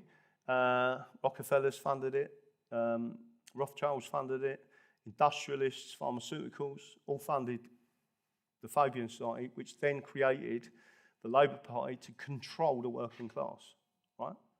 That's exactly what happened. And then people like Keir Hardie, by the way, does everyone know that he actually said, Scotland is for the Scottish and it should be kept so, right? Didn't like foreigners, even the English. He didn't like foreigners, any form of foreigners. He wanted to physically keep the Scots in Scotland, right? He said you've got no reason, you shouldn't be leaving Scotland, you should stay here. He actually went out to Africa and did a speech, which I couldn't stop laughing when I read his speech. This is Keir Hardie, the founder of the Labour Party, right? By the way, he was also for Home Rule. Did you know that? So he didn't want anything to do with the Union. He wanted Scotland to be independent again, right? But here's a kicker. He actually went out and delivered a speech in the early 1900s, it might have been the late 1800s, and told the audience, who were black, white, whatever, but in South Africa, that black men were not equal to white. He actually said that, and I'm saying, well, hang on a minute, this is the leader of the Labour Party, right? Actually, and a Labour MP telling people openly that black people will never be equal to white, right? And I was like laughing, reading it, thinking, why does no one talk about this? This is their roots, not my roots, their roots, right? And we're going to be talking about slavery tomorrow, in particular, where I'll start going through the elements of it. So, are you in agreement? Because what I don't want to do is, I want to make sure everyone's clear on this. If we see a candidate that is openly anti-English, right, and will not reference English, that we can still, and it will be left to the executive committee, whether we would stand against them. So if you believe that, because we need something to turn around and say, listen, we're not going to we can't turn around on one hand and say we won't stand against you, and then you're having a go at a pop at the English or not, or denying Englishness, a bit like that BBC stuff, right, and attacking us. So we have to have a way of reversing out of that. So if you see a candidate is completely anti-English, we could stand against them. So if you understand that question, a bit long-winded, but if you believe we should stand against them if they are completely anti-English and non-negative, put your hand up. Right, well that's, again, completely unanimous. So there are other things, I don't know how many we want to go on for. Again, I never do anything scripted, right? And if we get, and it's handy sometimes when you get in court, I might make a few notes. But judges normally tend to notice he's doing all this from his head, right? And they're making notes. So the subject should flow. But one thing I do want to do is mention something. But it is basically the Patriot of the Year award, right? And when I start thinking about this, I often think of Durf, otherwise known as Fred. And by the way, he was a military veteran that told us some of the funniest stories that happened to him in the army, including smashing up the colonel's car with the colonel in the back, right? And the colonel driving it into the Remy and saying, sort that car out, I want it ready for 8 in the morning. And they had everyone working all night to fix the car. He said it come out mint. And when the colonel walked back in there, he said, I don't want anything on record. And Fred was the driver. So he went, like everyone used to help each other out. Even the colonel said, just get that sorted and don't put it on his sheet, right? So we give this out. And there was someone else called Lord Pett online. I went to his funeral. He was one of our members, also a military veteran, massively into what we was doing. And sadly, he passed away. And we went to his funeral and represented us at his funeral. This has gone to a number of different people, but we have had a mini-election in the background because we're giving this out again. So the person this is going to puts up with me massively, and I am hard work. I don't like administration. I don't like paperwork. I just do what I do. It's about skill sets. And then you have to get other people with skill sets to come in and assist you. Don't forget we're all volunteers, right? And this particular person puts up with me ranting, literally. If you heard my rants online, I'm like ranting to this particular person on the phone, right? And she says, calm down, Graham, I'm sorting it out. I say, oh, okay, thanks very much, right? So this is Patriot of the Year award. It gets given out every year. And we look at the people in the membership and different people and what they're doing and how they assist us. Don't forget we're all volunteers, right? So although it's not a financial award, it's Patriot of the Year award, and it's got English Constitution Party. There's the plate. And this year it is going to our company secretary and party secretary, which is Valerie Phillips, who is a Christian and sitting down there. So now you have to come up on stage, Val, and finally tell everyone who you are. There you go. Oh, thank you. No worries. Oh, gosh. Yeah. Oh, by the way, I've got a new nickname. I'm now Diane Abbott. Oh, yeah. I broke my toe and I've got a dodgy shoe on. So I look a bit odd. Anyway. I think that's coming off. Hang on, there's a mic coming up. Oh, right.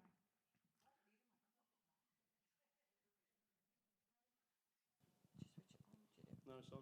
Is it on? Can you hear me? Okay. Yeah, when we started the party, Graham asked me, or said, oh, your skill sets, you do accounts, don't you? I said, well, yeah. And he said, right, well, you can do the accounts for the party. And here's all the details, and there's a system, get on with it.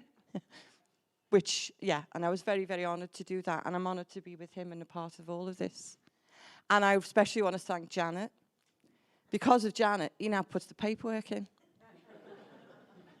Can I have that receipt, Graham? Yeah, I'll find it. 2 weeks later, another email. Can I have that receipt, Graham? Yeah. Now Janet's around, I get him like clockwork, so thank you for that. Appreciate it. Yeah, and keep cracking on, all of us. And by the way, I have joined Restore to influence, strongly influence. It's Liverpool, remember, we're all, it's a big red wall in Liverpool. So I've done it to keep in the background, to keep pushing and leafleting everybody with our party's information, and the feedback's amazing. So that's my part in it. So I hope you'll think about that for yourselves. But thank you, everyone. Did you still hear that?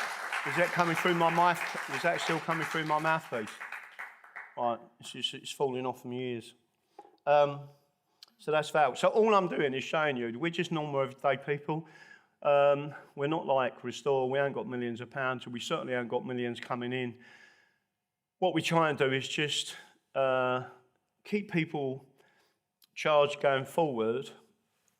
I don't do what I do for money, right? By the way, I'm standing here in a really nice suit, right? It's a tailor-made suit. I had it done especially for this event and to represent you in court, right? I won a joke. Everyone know what a joker competition is in the pub?